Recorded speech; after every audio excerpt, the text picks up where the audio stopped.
किसी राज्य में एक राजा राज करता था। वह बड़ा ही आलसी था। उसके इस व्यवहार से राजा के मंत्रीगण बहुत ही दुखी रहते थे, क्योंकि राजा प्रजा की भलाई का कोई भी काम नहीं किया करता था। राजा के पास एक नाई था। राजा उस नाई की बातों से बहुत खुश रहता था। नाई मीठी मीठी बातें करके राजा को झूठी प्रशंसा सुनाया करता था और बताता था कि महाराज, राज्य में सभी जनता बहुत खुश है, चारों तरफ खुशहाली है, किसी को कोई कष्ट नहीं है। इस बात से मंत्रीगण बहुत परेशान रहते थे। एक दिन सभी मंत्रियों ने मंत्रणा करके सैनिकों को भेज के नाई की सारी गायों को बंदी बना के पशुशाला में बंधवा दिया।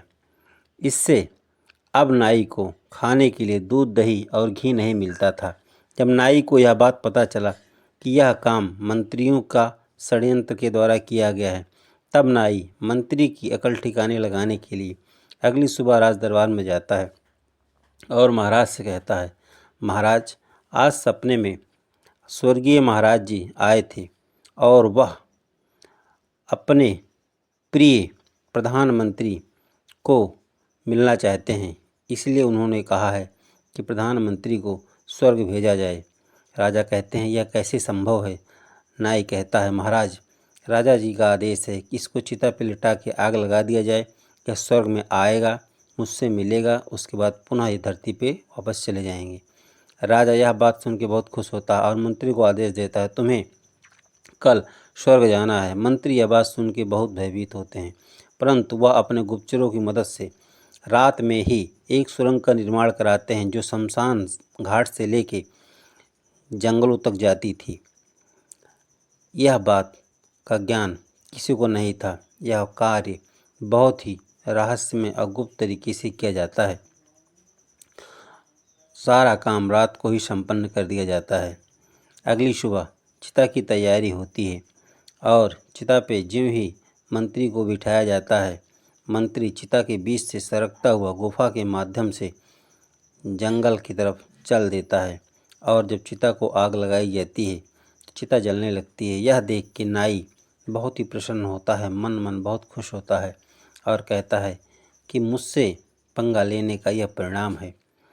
अंततः नाई को यह लगता है कि मंत्री की मृत्यु हो गई है। यह सोच के बहुत खुश होता है, लेकिन उधर मंत्री सुरंग के रास्ते जंगल में पहुंच जाते हैं और जंगल में छिप के 2-3 दिन रहते हैं। वहां से रहने के बाद मंत्री सोचते हैं, अब राजा के दरबार में चलता हूं। अगली सुबह मंत्री जंगल से राजा के दरबार के लिए निकलते हैं और थोड़ी ही देर में राजा के दरबार में उपस्थित हो जाते हैं। उनको देख के नाई को तो जैसे सांप ही सूंघ जाता है।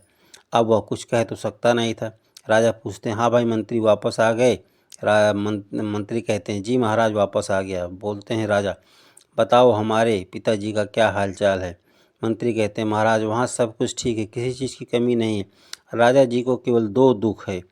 राजा कहते हैं, बताइए क्या दुख है?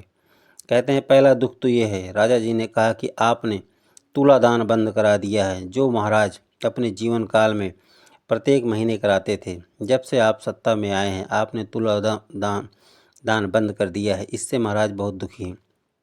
और दूसरा कारण क्या है? तो मंत्री जी ने कहा, महाराज दूसरा कारण बड़ा अटपटा है। राजा ने कहा, क्या कारण है? मंत्री ने कहा, महाराज इस समय स्वर्ग में नाइयों की बड़ी कमी है और महाराज जी की दाढ़ी, बाल और नाखून बहुत बड़े हो गए, इसलिए उन्होंने नाई को बुलाया है। राजा कहते हैं, ठीक है, कल सुबह नाई को स्वर्ग के लिए भेजा जाएगा। अब नाई यह सुन के डर जाता है, लेकिन राजा का आदेश था। नाई करता भी तो क्या करता। अगली सुबह नाई को चिता सजा के उस पर बिठाया जाता है और उसमें आग लगाई दी जाती है। नाई उस चिता में तड़प तड़प के जल के मर जाता है। इस तरह दूसरों के लिए जो गड्ढा खोदता है वह स्वयं उसी गड्ढे में गिर